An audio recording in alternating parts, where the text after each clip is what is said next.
Gathering Storm numéro 9, donc on est sur la suite du combat entre Sainte Célestine et Abaddon.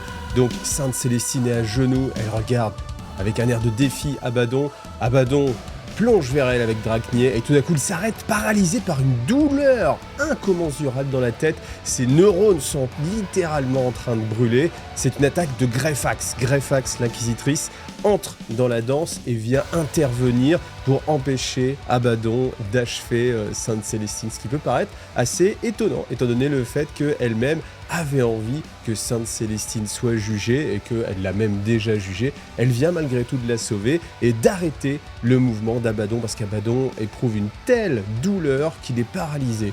Donc après, ce qui est vraiment très étonnant, c'est que vous vous rappelez, les pylônes ont été activés. Ces pylônes sont à pleine capacité, ils sont en train de refermer l'œil de la terreur. Et malgré tout, Greyfax réussit à manifester des pouvoirs psychiques et réussit à impacter Abaddon. Alors, Abaddon, malgré tout, eh bien, il a été endurci par des milliers d'années de lutte, des milliers d'années de volonté, et sa volonté farouche est indétrônable. Et il réussit malgré tout à reprendre pied. Ce qui n'est pas le cas de Greyfax, parce que Greyfax s'épuise littéralement à chaque seconde qui passe, parce que son âme est elle-même en train de lutter, parce qu'elle est censément être, elle devrait censément être inspirée par les pylônes, aspirée par les pylônes, comme tous les psycheurs. Je vous rappelle que tous les psycheurs se sont effondrés, leur âme a été aspirée, et Greyfax réussit à lutter, et en même temps engage un combat mental avec Abaddon. Donc elle finit par tituber, et la douleur s'achève, et Abaddon se retourne pour achever Sainte Célestine, mais il trouve encore devant lui quelques Cadiens qui sont encore là et qui donnent quelques secondes de temps, leur vie contre quelques secondes, pour que Sainte Célestine puisse s'échapper. Pendant ce temps-là, on a Belisarius Cawl qui réussit à détacher une partie de sa conscience. Alors déjà, il a 3 consciences au minimum, donc 2 qui sont vraiment dévolues au combat, et il détache un petit peu sa conscience primaire pour vérifier que ce qu'il a enclenché avec les pylônes fonctionne bien. Et c'est le cas, donc il a l'occasion de le voir justement parce que les démons sont en train de refluer, ils disparaissent, la Légion de damnés a été aspirée, les psycheurs sont paralysés, et puis il va aussi analyser les choses, et tous les pylônes de Cadia réagissent de la même façon. En orbite, alors ça va provoquer des désagréments parce que le bouclier vol de Phalanx, un surpassable bouclier vol, se retrouve complètement vaporisé parce qu'il a perdu son lien avec le Warp. Donc tout ce qui est en rapport avec le Warp, donc on a aussi les navigateurs qui se trouvent désemparés, donc beaucoup de problèmes de navigation pour les vaisseaux. Alors après, en orbite, je vous rappelle, vous avez donc le débris du Wheel of Eternity, la forteresse noire détruite, vous avez le Phalanx qui est sur le côté, qui est au-dessus justement de ce champ de pylônes, qui vient justement de perdre son bouclier Warp, et de l'autre, vous avez quelques éléments, et c'est un moment où justement les forces qui étaient parties près du Wheel of Eternity, ces croiseurs qui avaient alerté justement les défenseurs de Phalanx, choisissent pour repartir à l'abri des canons de la flotte noire. Et le commandeur Trevo, qui a la charge de commander Phalanx, regarde sur ce Nuspex, analyse, mais il ne voit aucune chose vraiment suspecte. Malgré tout, son sens très fort de l'intuition lui dit qu'il y a quelque chose qui ne va pas. Mais étant tiraillé entre protéger les défenseurs au sol, rester en orbite pour pouvoir protéger la flotte, s'attaquer à la flotte du chaos qui reste malgré tout à bonne distance, c'est pas quoi faire. Donc il reste dans l'attente pour voir vraiment ce qui va se produire. Alors dans la caverne, la situation commence à se restabiliser un petit peu. Les élus du chaos en armure Terminator, la défense rapprochée d'Abaddon, reprennent pied. Ils ont été un petit peu déstabilisés, mais ils reprennent pied, ils reviennent former un bouclier défensif autour d'Abaddon. Est-ce qu'il en a vraiment besoin? On ne pense pas, mais malgré tout, ils sont quand même là, ils vont montrer qu'ils ont une raison d'être à la droite d'Abaddon, et ils vont protéger comme ça Abaddon de toutes les attaques un petit peu extérieures. Abaddon se concentre et veut absolument achever Sainte Célestine. Malheureusement, il ne la voit pas, il voit juste encore une fois Creed, et il se dit que Creed fera aussi un bon trophée en fait. Donc autour de lui, les Cadiens qui sont encore là, les Vostroyens essaient de lutter, même Creed qui tire avec ses pistolets, et en fait, il réussit parce que Abaddon ne porte pas de casque, il réussit à créer un sillon dans le crâne d'Abaddon avec un de ses pistolets. Malheureusement, alors j'avoue, là c'est le côté cinématographique, mais tu te dis, non mais attends, si jamais son fusil, son pistolet laser était passé un tout petit peu à côté, il aurait peut-être traversé le cerveau d'Abaddon, Abaddon serait mort. Pourquoi ne porte-t-il pas de casque? C'est badass, mais c'est débile. Et c'est vrai qu'on a ce côté où, voilà, ça c'est malheureusement encore vrai. Et vous voyez, je crois que les pistolets, c'est des pistolets laser en plus qu'il a, c'est pas des armes, vous voyez, on est même pas sur un générateur plasma ou ce genre de choses. Et je me rappelle que même les Primark, on se rappelle quand je vous ai fait toute la série sur le lion, eh bien le lion, Lionel Johnson, Primark de son état, redoute un tir de plasma. Ce qui est fortement cohérent, parce que c'est quand même un mini-soleil qui s'approche, donc cette boule de plasma. Donc forcément, Abaddon, il peut facilement se trouver vaporisé. Et puis on imagine bien qu'avec un tir concentré, enfin vous imaginez, je pense que quel que soit le combattant, s'il y a des centaines de combattants qui sont en train de tirer, en essayant de faire un tir un petit peu groupé vers son visage, forcément, il y a un moment donné, il va se prendre des choses. Et si le Warp ne le protège pas parce que justement Creed a réussi à le blesser, j'imagine fort bien que malgré toute la classe qu'on peut éprouver en regardant Abaddon, eh bien, il peut succomber sur tout simplement le nombre. Et ça, c'est quelque chose qui est assez intéressant et qui est justement mis en avant. C'est que Creed, eh bien, va faire ce baroud d'honneur, va envoyer en fait tout le monde sur Abaddon, parce qu'il se dit, la technique de la guerre impériale, ça a toujours été la même chose, c'est ce qu'on ne peut pas battre par la compétence, on va le battre par le nombre. Et c'est vrai que c'est la force de l'Astra Militarum, ça a toujours été ça, on a énormément de combattants, et puis forcément, même si on se retrouve pas justement, face à Abaddon, qui est l'élite de l'arch-ennemi, eh bien, vous pouvez quand même l'avoir avec le nombre. Alors, malgré tout, eh bien, ça ne va pas être suffisant et il n'y aura pas d'autres blessures occasionnées à Abaddon. Voilà, petit spoil, jusqu'à présent, attention. De son côté, on a Trazyn, toujours observateur, et en fait, il se dit que l'histoire de la galaxie est en train de se jouer devant ses yeux, parce que lui, comme tous les spectateurs ou tous les acteurs, parce que je pense que tout le monde est acteur dans cette scène-là, eh bien, se rendent compte que le destin de cette bataille va se résoudre entre la fin du duel entre Sainte Célestine et Abaddon. Le vainqueur de ce duel eh bien, désignera le vainqueur du combat de cette lutte entre le chaos et l'Imperium. Et Trazyn, voyant ces éléments se dérouler devant lui, eh bien, il met machinalement la main et il sort en fait un labyrinthe Tesseract. Ce labyrinthe Tesseract, c'est ces sortes de Pokéball, tout simplement, qui peuvent capturer dans un champ de stase une zone, des personnages, et il se sent en fait l'envie justement de rajouter une pièce maîtresse à sa collection. Donc il hésite, il regarde, il y a Sainte Célestine, il y a Abaddon, il y a Bezier Skull, mais je pense qu'il a beaucoup moins d'intérêt que Sainte Célestine ou Abaddon, forcément. Il y a Creed aussi, Creed qui a été une pièce maîtresse de la défense, mais il se dit aussi que en attendant, peut-être que les choses vont prendre encore plus de valeur, suivant qui va gagner en fait ce combat, ce serait encore mieux d'avoir comme trophée justement le vainqueur lui-même. Donc je vous l'ai dit, Abaddon est inarrêtable et il s'approche de plus en plus de Creed. Creed continue, debout Cadia! Mais personne ne répond. Et il se retourne et voit qu'en fait autour de lui, il n'y a plus personne. C'est l'un des seuls Cadiens encore en vie dans cette grotte-là et personne ne répond à son appel et Abaddon se rapproche de lui.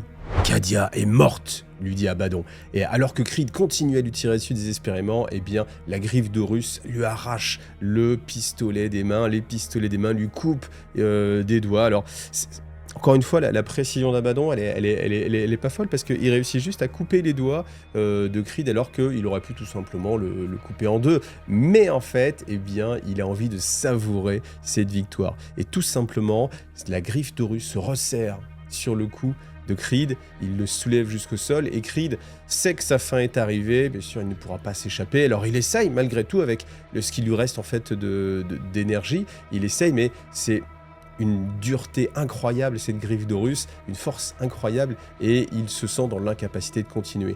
Mais malgré tout, il a une vision à cet instant et cette vision ce n'est pas la peur de la mort, ce n'est pas la peur d'Abaddon mais c'est la honte. La honte parce que sous son commandement, Cadia va tomber alors que cela fait plus de 10 000 ans que Cadia résiste et c'est lui, c'est Castellan Creed qui a causé la défaite de Cadia. Et c'est quelque chose qui lui pèse énormément. Et Abaddon, il lui répète « Cadia est morte car j'ai scellé son destin bien avant de venir ici. » Et Creed, dans un ultime défi, en fait, lui dit « Mais Cadia sera vivante tant qu'un seul de ces Cadiens continuera le combat. » Alors bien sûr, cela fait rire à Abaddon, et Abaddon lui réexplique que de toute façon, l'espoir est vain.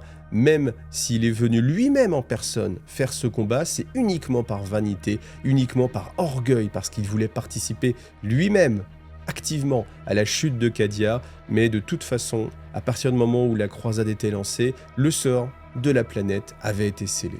Et maintenant, la Sainte s'est enfuie, le moral de Cadia est en miettes, l'Imperium suivra. Je vous fais l'honneur d'être le dernier à mourir de ma main. Vous serez heureux de savoir que ce monde ignare ne vous survivra pas longtemps. Cadia est tombé. Et alors que la vision de Creed se trouble, qu'il ne distingue plus rien, qu'il ne ressent qu'un unique sentiment, ce n'est pas la peur, ce n'est pas la douleur, c'est la honte d'avoir échoué, eh bien, il entend un rugissement de douleur énorme, et en fait, ça le tire de cette agonie, il rouvre un petit peu les yeux et il prend conscience qu'il y a une forme derrière Abaddon. Cette forme est livide, malgré tout, une lumière jaillit faiblement d'elle, et il voit Sainte Célestine avec son épée qui transperce Abaddon, et elle lui dit « L'Empereur nous protège ». Donc Abaddon recule, bien sûr, sous cette douleur, et en fait, son sang bouillonne littéralement, et en fait il n'avait pas éprouvé de telles douleurs depuis des millénaires, ce qui le fait lâcher prise sur Creed. Donc Creed s'effondre bien sûr au sol, il est brisé, il ne bouge plus, mais il est encore en vie, et Sainte Célestine eh bien, recule devant Abaddon, et Abaddon prend conscience de son échec. Pourquoi de son échec? Parce que sa fierté l'a mené sur le sol de Cadia, mais il n'a plus le temps. Il n'a plus le temps de jouer, il n'a plus le temps d'assouvir sa vengeance, de prendre des trophées, parce que, eh bien, il sait que les pylônes sont activés et que tout ce qui est warp est en train de disparaître. Et il se dit que ce sont les derniers moments où il peut encore retourner à bord de son vaisseau qui est en orbite par téléportation, et directement il enclenche en fait la téléportation. Il se dit que même s'il est certain de triompher de Creed, qu'il est certain de triompher de Sainte Célestine, il n'a plus le temps. Et c'est cette chose-là qui est la plus importante. Donc directement dans un éclair warp, avec le peu d'énergie qu'il reste en termes warp, eh bien, il disparaît de la vision des défenseurs, ainsi que les défenseurs de la Black Legion. Et puis, c'est un spectacle qu'on va voir se propager tout autour de Cadia. On a des vaisseaux de débarquement qui, justement, sont réutilisés pour repartir en orbite. Les traîtres essaient de s'enfuir. Alors, bien sûr, on ne va pas récupérer tout ce qui est citoyen renégat, qui n'est simplement que de la chair à canon pour Cadia, mais par contre,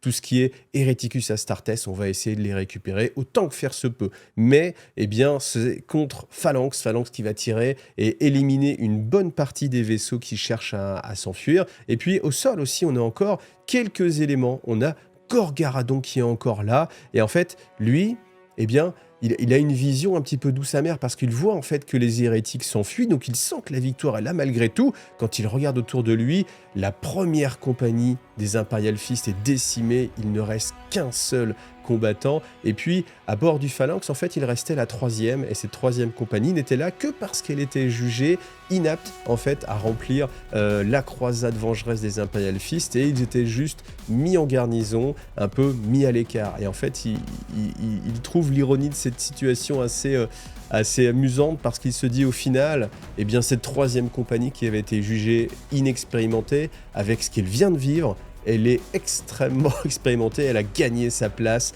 vraiment au sein du chapitre des Imperial Fist. Alors, on a aussi les Black Templars qui essayent justement aussi d'empêcher les traîtres de s'enfuir, et ils réussissent avec des tirs de missiles, des tirs de barrage à empêcher eh bien, l'évacuation de plusieurs vaisseaux, et ils sont encore là, donc c'est-à-dire à quel point ce sont des combattants vraiment endurcis, parce qu'on se rappelle qu'ils étaient là vraiment dans les débuts. On se demande aussi, je vous avoue comment Gorgaradon a pu survivre en fait à cette masse, parce qu'il s'est pris en fait la masse de toute la force en fait de la Black Legion. Il est encore là, voilà. Et puis c'est là où Creed, sa pensée maintenant qu'il est au sol, elle repart sur ce qu'a dit Abaddon. Abaddon a dit « J'ai condamné Cadia bien avant que je vienne et bien avant que je descende sur son sol. » Et en fait, il cherche, il réfléchit, et bien sûr, il regarde à travers le ciel, parce que dans la grotte, là, la voûte est tombée, là où cette Célestine est arrivée, et puis là, il comprend.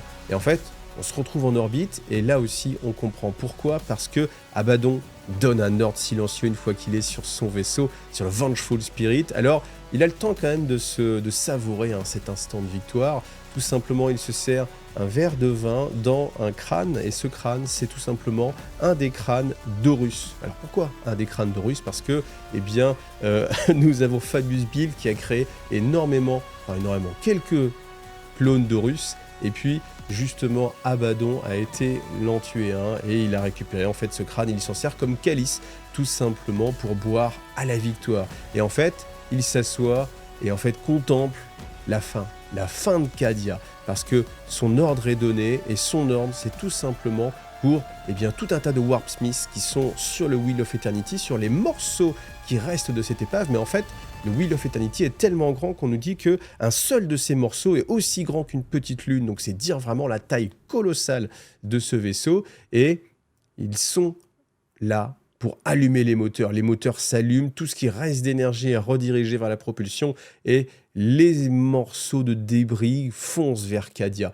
Là, à bord de Phalanx, on comprend ce qui est en train de se jouer, on comprend pourquoi les vaisseaux ont été dans ces débris, on va utiliser les débris justement qui restent du Wheel of Eternity comme un missile énorme qui va s'enfoncer vers Cadia. Alors Phalanx utilise toute sa puissance de feu bien sûr pour contrer les choses, mais le Wheel of Eternity va rentrer dans l'atmosphère et va se faire happer par la force de gravité de Cadia, et cette force-là, elle est colossale. Et le Wheel of Eternity lui-même, a été construit d'une telle façon que c'est un des bâtiments les plus résistants qui existent dans la galaxie, et malgré les frottements, on nous dit, un passage que j'aime bien, on nous dit que la nature n'avait pas créé de choses assez puissantes pour détruire le Wheel of Eternity. Donc, il va commencer à tomber, et tous les survivants justement de Cadia lèvent les yeux au ciel et voient en fait cette boule de feu. Alors bien sûr, le Phalanx donne l'alerte, il essaie de transmettre sur tous les canaux, évacuer la planète va se faire impacter par les débris du Wheel of Eternity, et on voit que dans certaines zones, alors typiquement dans les forteresses polaires, c'est des forteresses qui étaient jugées inintéressantes par Abaddon, donc du coup n'ont même pas été attaquées, les défenseurs en fait voient cette lumière qui augmente au fur et à mesure. Alors dans un premier temps, ils pensent que c'est tout simplement un réacteur Warp qui vient d'exploser en orbite basse, mais en fait, comme cette boule de feu grandit et se disperse, ils comprennent que c'est le Wheel of Eternity qui est en train de foncer vers Cadia.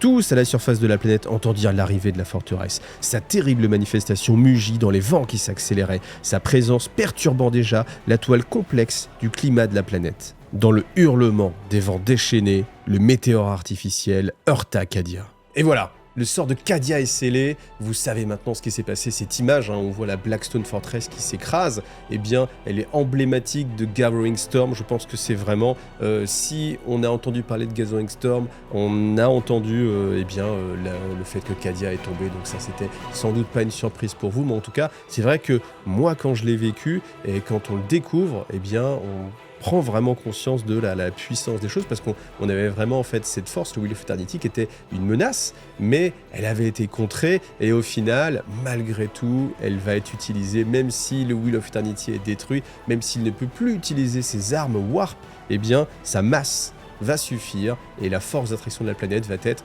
ce qui va la condamner. Alors, il y a juste un petit passage qui est assez sympathique, que j'ai passé sous silence pour rester plus sur le côté un peu épique, mais on a à un moment donné, quand ils sont dans la caverne, en fait, donc Greyfax qui lutte contre justement son âme qui est aspirée par les entités, par les contre-champs Warp des pylônes, et en fait, elle a vraiment du mal à céder, et à un moment donné, elle sent l'idée, l'envie, la tentation de céder, parce que ce serait tellement plus simple. De se laisser aller, fini la rage, fini la haine, fini le combat, tout simplement, on se laisse aller. Et en fait, elle sent une main avec une chaleur sur elle qui lui dit « Tenez bon, résistez ». Et en fait, ce qu'elle voit, c'est Sainte Célestine qui est en train de la toucher, et c'est horrible pour elle, et cette sensation-là l'ancre dans la réalité et lui donne la volonté, encore une fois, c'est sa haine qui va lui donner la volonté d'être là, de survivre pour châtier la sainte. Donc cette fausse sainte qui se tient devant elle et qui a l'outrecuidance de l'encourager à survivre. Donc elle lui dit « Ne me touche pas, sale sorcière !» Et en fait, Sainte Célestine est étonnée en disant « Mais pourquoi alors dans ce cas-là m'as-tu sauvé à un moment donné ?»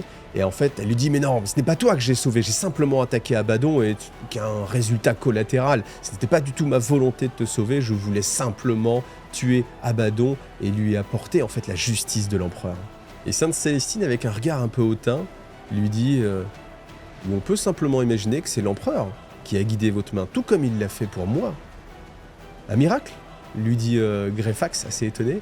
Sainte Célestine lui dit « Oui, certains peuvent l'appeler comme ça. » Et Greyfax, encore une fois pleine de rage, lui dit « Sorcière, fausse sainte, ton heure viendra et je t'apporterai le jugement. » Et Sainte Célestine, encore une fois, se relève en disant « Eh bien, c'est ce que nous verrons. » Et vous voyez, ce passage, j'ai trouvé vraiment sympathique entre ces personnages, parce qu'on est tellement habitué souvent à ce que les personnages qui sont du même bord, eh bien, se coopèrent. Là, on a vraiment cette haine de Greyfax envers Sainte Célestine, et Sainte Célestine qui vient simplement la sauver, etc. Donc, alors qu'elle vient de se battre contre Abaddon, il y a ce côté vraiment, je sais pas, vraiment... humain, enfin comment dire, qui me touche en fait et que je trouve vraiment sympathique. Et c'est ce genre de petite histoire en fait qui permettent à la trame globale de prendre corps, parce qu'elle donne des interactions entre les personnages, on sait quel est le caractère de Greyfax. Greyfax, c'est un personnage qu'on n'a pas connu avant Gathering Storm, et là, tout de suite, étant donné que c'est un personnage en plus qui est sorti en termes de figurines, je pense qu'on est tous avides. Quand vous achetez votre boîte, vous dites, bah attends, ok, alors qui c'est Cole? Ah ouais, ok, il a fait des choses quand même, bon, ok, c'est sympa. Sainte Célestine, on connaît, c'est une figurine qu'on connaît depuis très longtemps, donc on est là en mode, waouh, Sainte Célestine. Et puis quand vous avez Greyfax à côté, franchement, moi, quand j'ai découvert cette boîte-là, je me suis dit, mais c'est qui? Qu'est-ce qu'elle veut? Qu'est-ce qu'elle est? Qui c'est? Pourquoi elle? Pourquoi Greyfax? Et donc, il y a un rôle vraiment majeur de l'auteur de nous donner vraiment toutes les lignes de lecture pour que rapidement, on ait une image assez claire de qui est Greyfax, pourquoi elle est là et ce qu'elle va faire. Donc après, eh bien, c'est un personnage qui, à l'heure actuelle maintenant, en 2014, je ne sais pas si on a entendu beaucoup parler, je ne crois pas qu'elle soit morte. Je ne sais pas, si vous avez des informations sur Katharina Greyfax, je suis preneur. Je sais juste que ces fiches étaient sorties en index, parce que je me rappelle que je l'avais vu dans les fiches d'index à l'époque, mais voilà, on n'a pas beaucoup plus d'informations que là, mais en tout cas, eh bien, il y avait ce rôle très important du lore, de l'écriture de ce livre, pour matérialiser quand même une figurine qui est sortie. Voilà, donc on s'arrête là. Comme d'habitude, je vous rappelle que cette vidéo était disponible en avance sur Tipeee. Si vous êtes sur Tipeee, merci à vous, c'est vous qui me permettez de continuer, et puis voilà, comme ça vous avez votre vidéo soit en mode podcast, peut-être que vous l'écoutez en podcast, vous êtes beaucoup à me dire que vous écoutez dans la voiture, donc faites attention, regardez bien devant vous, et surtout, donc voilà, vous avez cette possibilité quand vous êtes sur Tipeee de l'avoir en podcast. Et puis vraiment, merci à tous ceux qui me soutiennent, merci à ceux qui m'encouragent. N'oubliez pas de vous abonner si ce n'est pas le cas à la chaîne Wargame Lore Iggy TV. Et puis, je prends un petit peu d'avance, donc normalement vous devriez avoir les vidéos en avance si vous êtes sur Tipeee. Et puis sinon, c'est tout, les jeudis sur YouTube à 18 h. Voilà, merci beaucoup à vous et à bientôt. Salut à tous.